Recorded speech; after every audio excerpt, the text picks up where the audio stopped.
Welcome to the Skilled Trades Rescue podcast, and today I have an amazing guest on. We've been connecting off and on over LinkedIn and other applications. I've got Fred Collins on the line. He's a long-term technician. He's been out in the field for a long time. In this podcast series, we are talking about or talking with real people working in skilled trades, and we want to get their stories out there because this type of thing just does not get covered.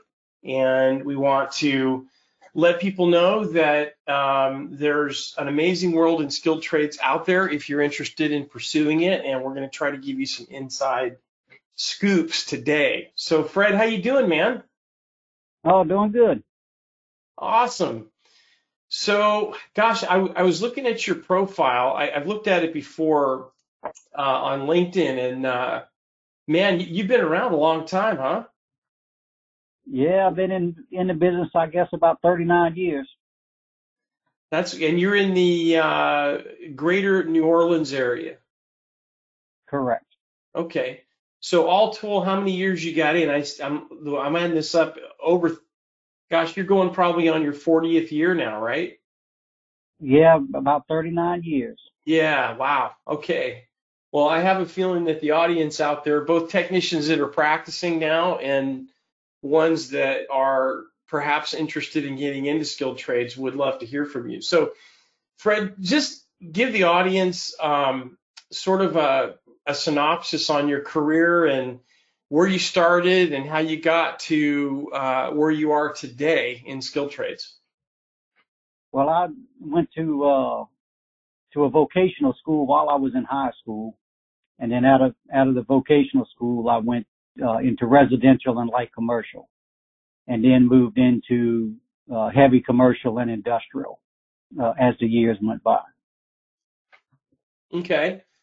So where you're working with Simco now? Tell us about what you're doing there. It's mainly ammonia refrigeration, but we do quite a bit of halocarbon work also. All industrial work. It's industrial plants, food process, and cold storage equipment. Okay. So you're a service contractor. So you work for a service contractor. So you have a series of clients that they need refrigeration work done, and you go out and take care of them, correct? That is correct. Now, we do manufacture our own equipment. You know, we use other brand name, Frick or whatever, equipment that but we'll put a package together using other people's equipment. Okay. And then, so you're doing the warranty work, and you're going out there and you service the customer through the warranty, and then you're probably doing, if you can, you're doing maintenance contracts on the stuff you're selling.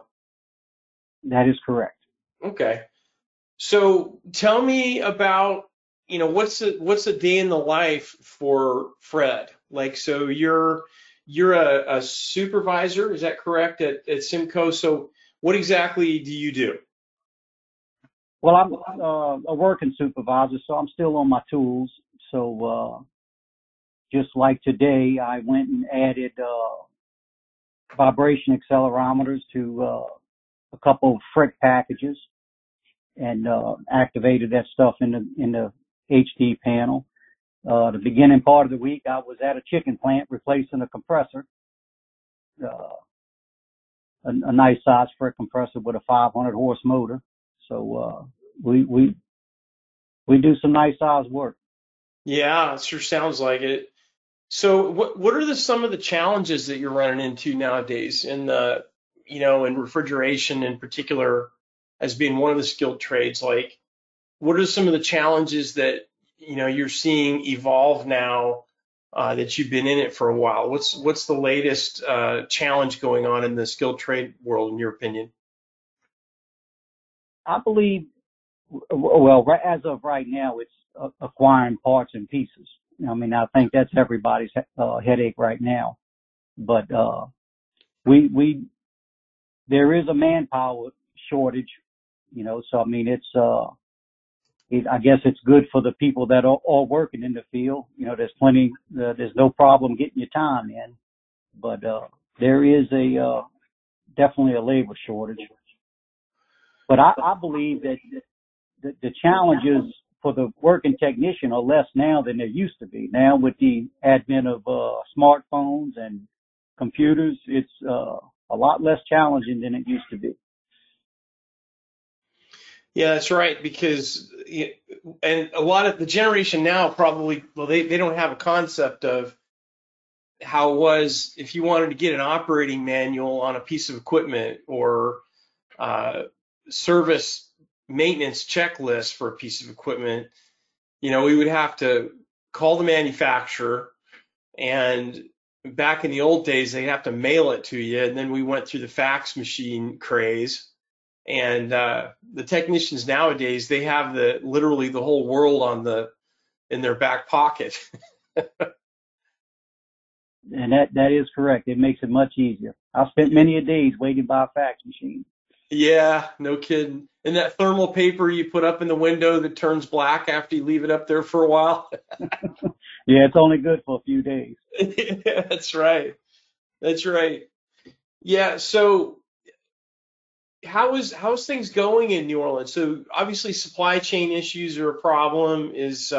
Are things coming back now? Like, what are your customers doing? Are they willing to spend money now on refrigeration equipment? What's going on are things growing? Are service contractors, assuming that they can find the labor, they're doing pretty well, or what? I believe they're doing well, and customers are when things become available, they mine up all they can. So they're really making the matters worse, for other people. But when parts and pieces, if there's a long lead time, they order extra. They don't, they don't order more than what they need. Right. So how big is your shop? How many technicians do you have running at Simco? Well, we have one main office in the U.S. We have some satellite offices, but I believe we up to close to 70 technicians. Okay. Now that's for the whole U.S. Okay. And you're doing mostly commercial industrial then, right? It's all industrial, yes. Okay. Now, are you guys hiring? It sounds like you probably are. If you can find technicians, are you hiring guys up as quick as you can get them? In different parts of the country, yes. There's 3 of us that work in Louisiana, and so they're not looking for anybody in Louisiana, but in other parts of the country, they are always hiring, yes. Yeah. And do you guys only hire people with experience, or do you guys look for new blood and bring them up? What does Simco like to do on that front? Mostly somebody with experience. Now, they may not have ammonia experience, but somebody, because we're all scattered about, it's hard to have a good mentor locally. So right. They have hired some apprentices, but they steer toward experienced people. Okay. Now, when you say experienced people, so how many years of experience do you guys require to seriously consider a candidate for your commercial industrial work? Hey guys, quick announcement. If you have not stopped into our website at skilledtraderescue.com, please do that. On the home page here, you will see that we have the Join the Movement email list. If you haven't signed up, please consider doing that. We have some amazing guests lined up for the podcast. I'm going to be getting the stories out of successful technicians and business owners in skilled trades. These are not just HVAC people. These are going to be from across the skilled trade spectrum. And my hope is that I'm going to be able to draw out of these people the things that have worked in their careers amazingly well, and the things that if they had a chance to talk to their younger self, what they would tell them not to do. So I want to share all that stuff with you. And if you sign up, you're going to be the first to know when we drop those new podcast episodes. Also, coming soon, we have the BEST workshop. It's a 5-day automated email workshop. However, you're going to give content to us through that workshop. You're going to get one-on-one feedback from our instructors, and we're looking to better your career. I've been teaching the BEST process for many, many years, about 2 decades, one-on-one, and I'm going to be trying to do that to the masses through this workshop. It's totally free. All you got to do is sign up, and as soon as you do that, you'll get alerts on your email as soon as these new podcasts come in, as well as the BEST workshop. So I hope you check it out. I will put a link to the website on the show notes for this episode today, so check it out. I really, it really depends, but, if they got some good regular, commercial refrigeration experience, 5 or 7 years, that would be a good number. Okay. And do the technicians that end up working for you, I know you've been there a long time, do you guys have pretty good retention as far as, technicians staying with your firm? The ones who, I guess it's a mixed bag. We do have a little bit of turnover in different parts of the country. And I don't know what the problem is in other parts. Around the South, everybody seems to have been there a while. Mm-hmm. So, but they do have a turnover in other parts of the country. Yeah. And I believe it's because there's just, if I had to put my finger on it, it's other companies stealing people away. Yeah, I don't know how it is out there, but in the Northwest out here, pretty regularly, if they can get a technician that's got any experience, I'm seeing these ads, on these employment sites. Their companies are offering, $4,000, $5,000, $6,000 signing bonuses, just to pick off some good technicians from some of the competitors. Yes, I've had a few of those calls myself. I'll bet. Yeah. Well, cool. So, what are some of the, talking to the audience out there now, what are some of the characteristics and the habits you think, Fred, that can make somebody like what are the characteristics of a successful refrigeration technician these days? What are some of the top 3 things that habits that these new technicians coming up, if they have those habits, they'll move up quickly? I believe the number one thing is read up on the equipment that you're going to be working on. It's so easy to download stuff nowadays, but read the manuals and get familiar with it. You're not going to learn it all, but when something happens, you're going to remember, oh, I just read something about that, and you can go back and look at it. I believe, reading up on something ahead of time and then taking notes. I keep a journal, a calendar for every year, and I write down a brief description of what I've done that day and where I've done it. And it's a good reference for years to come. When you come across something, you can go back. You may not have all the details, but it'll jog your memory of what happened. So I really encourage people to do that. Anything else? That's probably about it. That's 2 good things. Okay. Now, one of the things that I've been talking about a lot, Fred, is the challenges that, you touched on this a few minutes ago, the challenges that these contractors, employers are having because of the labor shortage right now. So what are some of the things, do you have any ideas on how we can encourage the next generation that's going to be replacing us old guys eventually? What do you think? Do you have any ideas on how we can solve this problem, or something everybody could do? If really the schools, definitely no later than high school. Somehow we got to get to these kids because they don't know what we do. They don't realize we refrigerate everything. They just don't understand it, and they don't realize the career that they could have. Right. I mean, when I was in high school, I was able to go to trade school half a day and high school half a day. Mm-hmm. That's something that it would be nice for those type of programs to come back. Yeah, that's for sure. That's how I ended up in refrigeration was through a high school trade shop class. Right. And it's missing. That it's sort of that whole thing has kind of disappeared, and I think it needs to make a comeback. But I agree with you, getting into the high schools and talking to the young folks and telling them that, college is not the only option for you, right? That's right.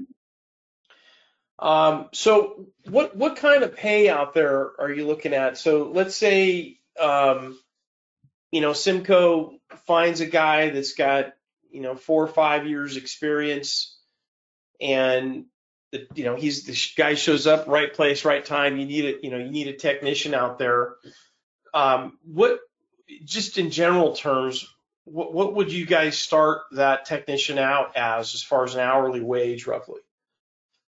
Well, I really don't have no input or clue as to the because we just so spread out. But right.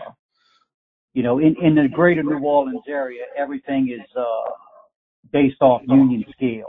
Even though we're a non-union outfit, but our the other things, and the scale is $30, around the $30 an hour range, but most companies pay well over that around here. Okay, so give me a better range. What's realistic for a good technician out there? I believe a good range is the $40 to $45 an hour range. Okay. And then plus, Yeah. Yeah, and then what does that include the benefits, or the benefits would be on top of that?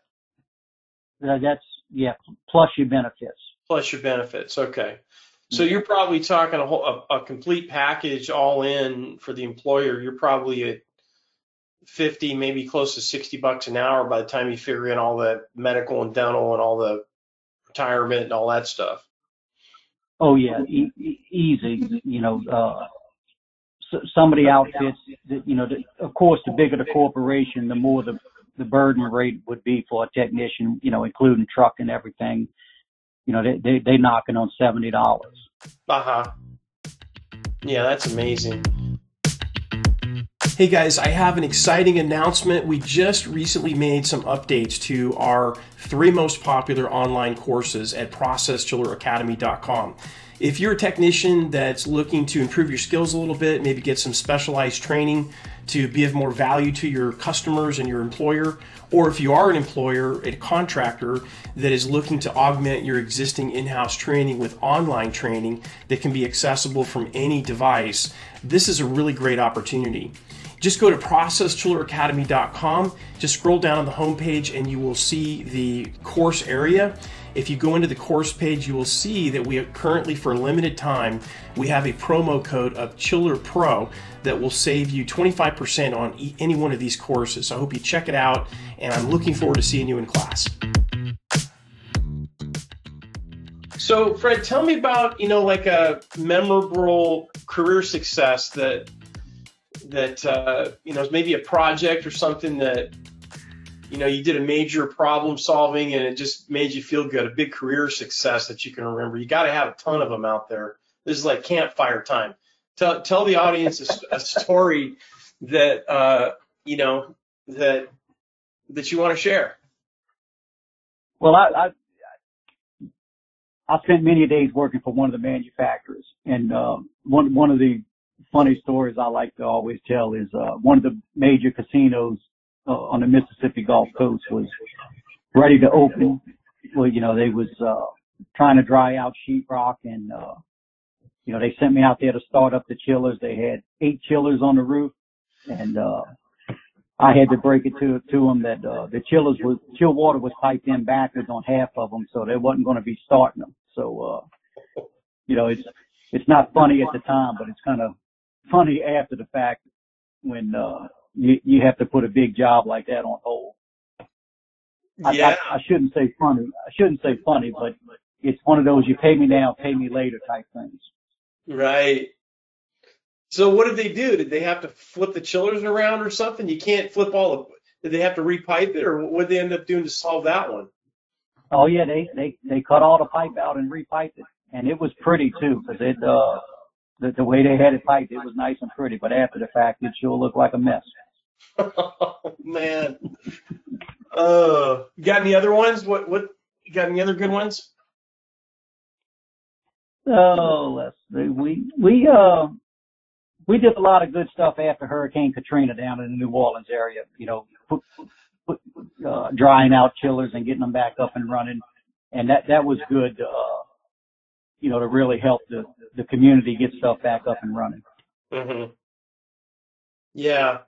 I remember we just shipped a couple little process chillers because I used to manufacture under 100 tons, little package chillers, and I sold this brewery in New Orleans a couple of little 5-ton package chillers that they were using for their brewery. And when Katrina came in, there was a couple of touchdown tornadoes that came in with that. A lot of people don't cover that, but anyway, we shipped them, and maybe 3 months later, after they got them installed, the hurricane hit, and probably, I don't know, 3 or 4 months after the hurricane, after all the dust settled, we got a call from the brewer, and he said it's the weirdest thing. He said the 2 chillers were about 20 feet apart, sitting on the pad, and one of them, not much happened to it. I mean, it was pretty much untouched. I mean, it had a little bit of wind damage, but, they were able to get a technician out there and fire it up, and they can at least make beer. And I says, okay, well, what happened to the other one? He says, well, there was a big long pause. And he said, yeah, we didn't know really where it was for quite a while, but about a month later, we got a call from this guy who's about 2 blocks over, and the tornado picked it up and threw it into some dude's backyard, and he had a bunch of spare cars back there, so we didn't really recognize what the heck it was. It was just so random, right? Yeah. It's like you just like shake your head. Well, that's good. So, you know what? Before we wrap things up, Fred, any other things you want to share to the audience out there? What do you think about getting into skilled trades? Do you ever have any regrets for, getting into this, or has it been, I know obviously we've all had challenges in our lives, but, overall, after almost 40 years, I mean, would you do anything different? If so, what would that be? The only thing I would try to do different is get into the industrial market sooner. But it's been a good career for me and my family. I can't complain. My son's following in my footsteps. I mean, he's been in the business he's knocking on 20 years already. So, we've definitely enjoyed the business. And I like to learn. I love learning. I mean, I'm where I'm at. I've been where I'm at for going on 9 years, but I mean, I just like doing stuff different and learning every day. Yeah. Now, why would you have went over into industrial sooner? What's driving that? It's even though it's bigger equipment, it seems to be less backbreaking. You can't lift everything. You got to have chain falls or cranes. not so much relying on your own strength. Okay. Yeah, because you guys are working on what, is it mostly ammonia? Mostly ammonia. Yeah. Yeah. Well, I'll tell you what, ammonia technicians are, man, technicians in general are hard to come by, but there's a real, for industrial purposes, ammonia is still the stuff. I mean, that you can't beat that for efficiency and reliability, but man, it's like a whole, once this generation like you and me take off, I don't know what they're going to do. Yeah, we have very few people under 30 working for us. And we really don't have a whole lot under 40 working for us. Yeah. Yeah. Hey guys, just so you know, to the audience out there, what Fred's talking about is when we say ammonia, we're talking about the type of refrigerant that the equipment that Fred works on is running. So you hear about, all these, 134A and old R22 systems and things like that. Ammonia is almost exclusively used in industrial refrigeration. And as I alluded to a minute ago, Fred, his skill set is quite unique. And it typically, if you get into, like he was saying, if you get into industrial, you can usually command top dollar, especially if you have good work habits. Well, does that pretty much sum it up, Fred? Yep, that's about it. Yeah. So tell me about your son. Does he work for Simco as well? Yes, he does. Yep. Okay. He seemed to follow me when I made a move. Okay. So is he one of the three guys there in Louisiana? Yes, sir. Sure. Oh, that's cool. Do you guys get to work together very often, or what? We most of our work we work by ourselves, but when it is a two-man job, we do get to work together on a regular basis. Oh, so I really enjoy that. Does he do what the old man tells him to do? We argue a little bit. Yeah, you think? So let me ask you this: what do you? Well, your son, does he approach things being a different generation? Does he approach things differently than you do?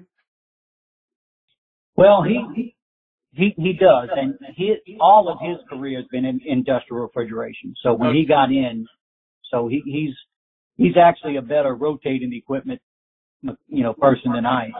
Okay. But, his whole career has been in industrial. Well, yeah, since birth, probably. Did he?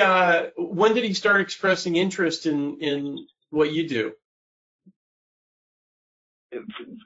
I mean, I used to carry him around, when the little bit of side work I did, I carried him around. But a story about him, he was 11 years old when I come home and asked where he was at.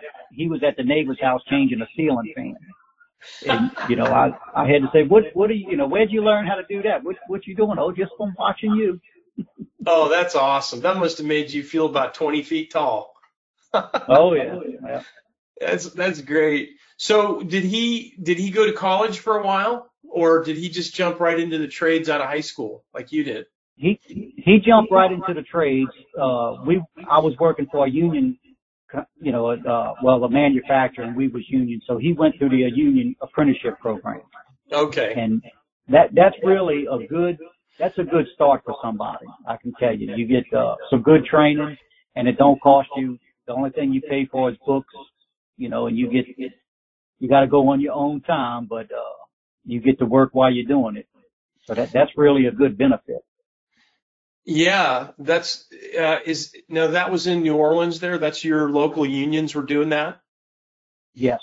Okay. Yeah. That's a huge takeaway, because that's one of the kind of the hallmarks of advantages of skilled trades. And I hear about this all over the United States, apprenticeship programs. But even if you get somebody that goes to a community college, a lot of those courses are held at night, and you can actually be working in the trade that you're learning and getting paid, right? You don't have to, a lot of times you don't have to take out a big student loan. And I've heard of contractors that'll hire 2-year students and actually reimburse them for their tuition. Yeah, that's a good deal. So that is it. I hope you enjoyed this episode. I very much look forward to continuing to connect with you. Please don't hesitate to send me messages on LinkedIn. I'm on there all the time. Or you can reach out to me on my email. I'm at mking@processdrilleracademy.com. And until next week, when I give you the next installment, I wish you a great week, and I will connect up with you again soon. Take care now. Bye-bye.